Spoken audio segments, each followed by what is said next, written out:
Go. Well, hello there. Hi. How are you? I'm tired. What did we call this video series? Have we given it a name yet? No, we haven't. All right, we're going to call this, we can't call it Coffee Talk because that's what we do on our podcast, even though I have coffee and we're talking. Well, I guess we can call it whatever we want. Fireside chats. Not by the fireside. The fire's over there. Fireplace is over there, but whatever. But anyway, what are we talking about today? What did you do today that I wanted to talk to you about because you've never done it before? Well, I mean, it's very exciting. I have done it before, but I haven't. Not like this. Well, yes, because I ran the North Face Endurance Challenge when you had bronchitis by myself, even though we were supposed to do the 26.2 mile relay together. And so I did the first two laps of it myself and then thought 13.1 was enough. But today I did pretty much that same thing, and I pretty much ran in the same amount of time that it took me last year to run a half marathon up and down Wachusett Mountain in Leominster State Forest. But it was cool. I had a run buddy. His name is Ryan Williams. Yeah, that's what I wanted to talk about, not the actual running itself. I wanted to talk about... I don't know. She's, I have a plan and I didn't tell him. She's got questions. I hopefully have answers. All right, so I want to talk about what it was like to run with somebody you don't know. We only know over the internet, really. I met him yesterday. Right, over the internet. Who, you went out and you ran a trail together. So what was that like, never having really had a run buddy on a trail? Like, we run with people on the road a lot. So what was that like, just knowing, like, what had happened if you hadn't gotten along and you were stuck trying to run alongside this person on a trail for 3 hours? Well, were you worried at all about anything? No. I think the thing that I was worried about is that he's 160 pounds and he's built like a trail runner. He's built like an ultra marathon. 160 pounds? No, I'm 176 pounds. But still, 16 pounds of muscle is 16 pounds of muscle. But I just feel more like a Clydesdale to his thoroughbred, right? I think maybe the only thing that I was worried about was perhaps I would be keeping him way back, right? Because he was wanting to run 12-minute miles, and his goal was to run 20 miles. So can we stay on that for a minute? That thinking of, oh, I hope I don't hold them back. Can we dive into that a little bit? Because I feel that way 100% of the time with almost everybody that I run with. Okay. So I want to talk to you about you having that feeling, because it's not often you have that feeling. So how did that make you feel? And were you worried, like, oh my gosh, what if I can't keep up? Like, what was going through your head? I mean, getting lost is always a thing. You're out in the woods. Like, I'm not worried about getting lost. I'm worried about, like... Did you just ask me? I did. Okay, so I'm responding to you. Okay, I mean, there's a little bit of, if you do get behind, like a couple times on the way back to the cars, where he got ahead of me a little bit, and I would just yell out, "Did I lose you? Hello!" One time he had to use the bathroom, so he just wanted to get up ahead of me. So, but at least I could, I saw that where he was. I think that could be tough on a trailhead, of wondering and worrying. I mean, there's a lot of things more. There's a lot more things to worry about than there is on the road. On the road, you're worried about cars, shoulder, place to run, things like that. There are things that you're worried about, but out in the trails, especially, I really haven't been out into the Leominster State Forest before. I just trusted him. Right. Basically, it came down to, I didn't worry about my pace. I didn't worry about my gait. I didn't worry about, was everything going to be okay? I had good running shoes on. I felt I had good running shoes on. At the end of the run, I really felt that I had good running shoes on, that were very supportive to scrambling up mountainsides, to a lot of rocks, things like that. So there's a lot of things that I don't allow to bother me. There's a lot of things in life that unfortunately I do allow to bother me. But running with somebody new doesn't bother me. Meeting a new person doesn't bother me. But that was a new experience for you over having that feeling too, because most of the time when you're running with somebody, you're the faster one. Or I'm just at least... I'm at least in the, I'm at least in it. In the lead I mean, there are a lot of people that are my friends or acquaintances in the run communities that we're in that are a lot faster than I am. Right, but how often do you go for a run, say, with Ian Nurse? Right? Who's our super fast, amazing friend. Right. And actually, even his wife, she's faster. I think she's faster than him. She's faster. So, and she just became an elite athlete for Adidas. So, I mean, you know, that part of it, I was really curious just to hear, like, did you ever get in your head about, like, oh, geez, I hope he doesn't think I'm a total putz because I'm, you know, falling behind, or I don't want to hold him back, or, like, no, I hope I can keep up. So, I think we just fed off of each other very well. I mean, he would be a little bit ahead of me. But there were times where I would catch right back up to him. You know, having much more muscle tissue in my legs get fatigued quicker, right? Great thing about most ultra marathoners and marathoners in general is they're of leaner muscle type. They have the slow twitch muscle fibers as opposed to fast twitch muscle fibers. You know, you don't find too many marathoners or ultra marathoners who are muscle bound. Because it's hard. And I got fatigued a little bit. So I got fatigued in those places where we had to scramble up the side of the mountain. We had to do a lot of stair climbing, basically, up mountainsides. And so, but he never made it feel like I was a burden to him. So what would have happened if he had gone so far ahead that he had paper clipped back? How would you feel? I wouldn't feel bad at all because then I at least know I'm going in the right direction. Like at the end of the day, I don't care about anything like that because that's the kind of thing that I would do. I would, if I felt that I was too far ahead or I had forgotten or I did something foolish like outrun the people I'm running with, I would want to come back and make sure that they're okay and realize, hey, I'm not doing this alone. I'm in a group, which is the most important thing. The community is the most important thing. Why would I want to make anybody else feel bad because I may be quicker, stronger, faster, whatever? You know, there are times if you're choosing to run with other people that you need to think about, I'm running with other people. Right. I want to enjoy that. The Right. conversations in that. And if they're not up to my pace level, well, I may have to have another run later or I may have to run the next day. But why break apart unity, right? Why break apart connection just because you want to run faster? If you know you can run faster, that's great. But when you've gotten together with a group and you've satisfied that need of the social atmosphere, that social aspect of it, embrace that. So what do you think about the people who... You know, we have a lot of friends who are runners, obviously. So there are some people who swear, like, running is a solitary sport. I used to be one of those people who I loved going on a long run alone. And I still have those moments where, like, I just need a long run by myself on a trail I know really well to clear my brain space. But since joining a team, I've come to appreciate running in a different way, and I think that's helped me personally, of like, I actually think running can be a team sport. Running is a team sport, and the community that you surround yourself with really proves that, you know. And if you don't have a run community or you don't have an accountability community around you, and you choose to run alone because you're afraid of people or you're afraid of not being fast enough and you're afraid of all of these things, the only thing to do is to practice it.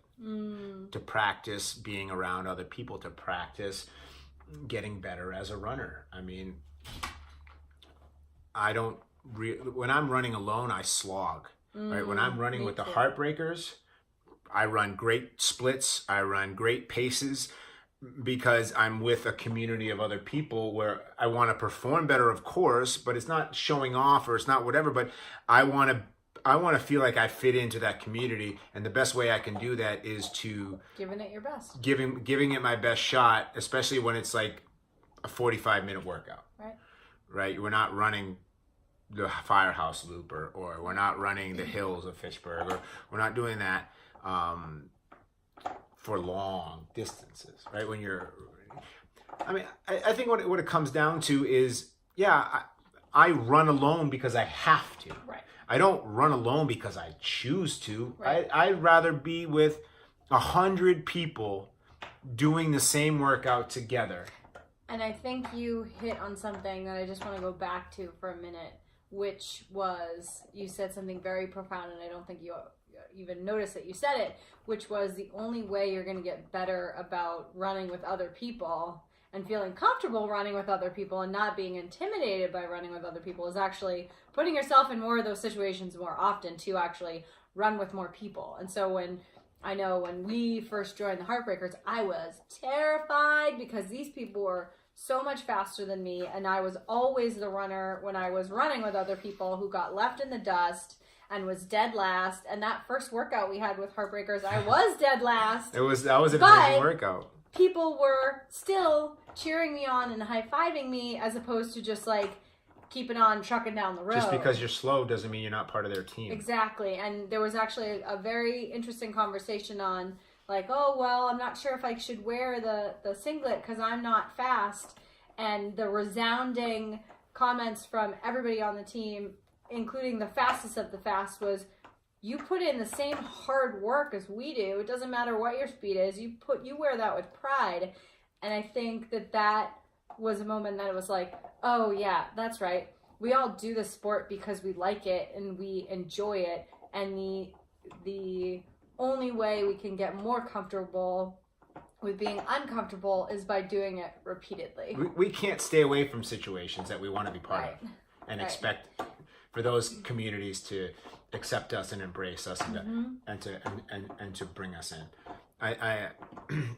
It's not just running, right? It doesn't matter. I mean, you may not be a runner, you may be a cyclist, you may not be none of these things. And I want to kind of go to a different place. When I first started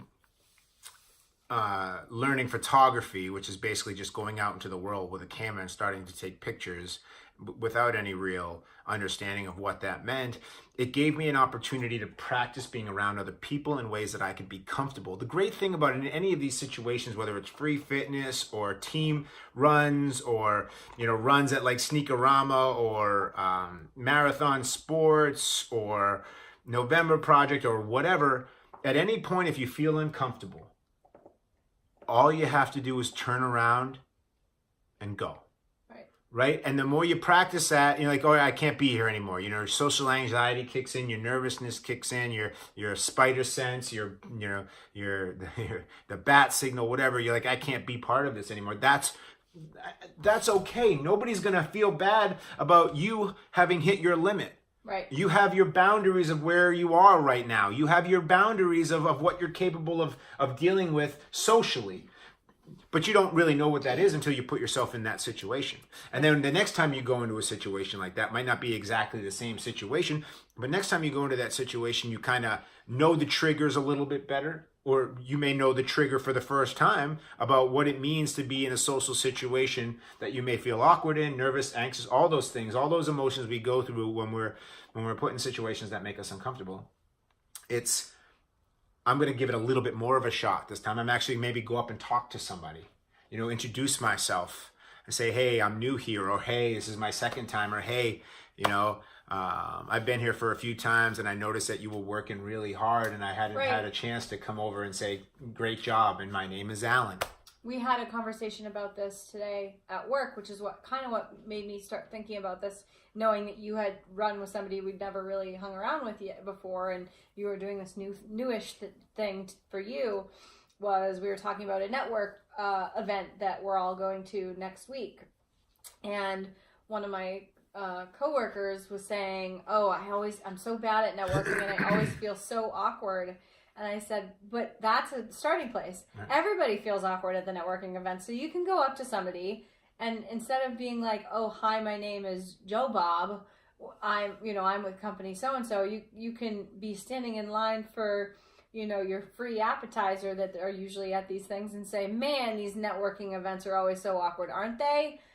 I'm Elizabeth or whatever. And so just even acknowledging that, like, wow, this is the most wackadoodle thing I've ever done.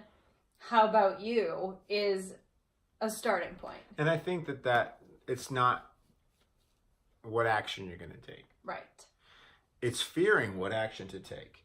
It's allowing the voices inside of your head to win, to make you feel that you're not worthy of being there in the first place, not worthy of having a conversation with somebody else, not worthy of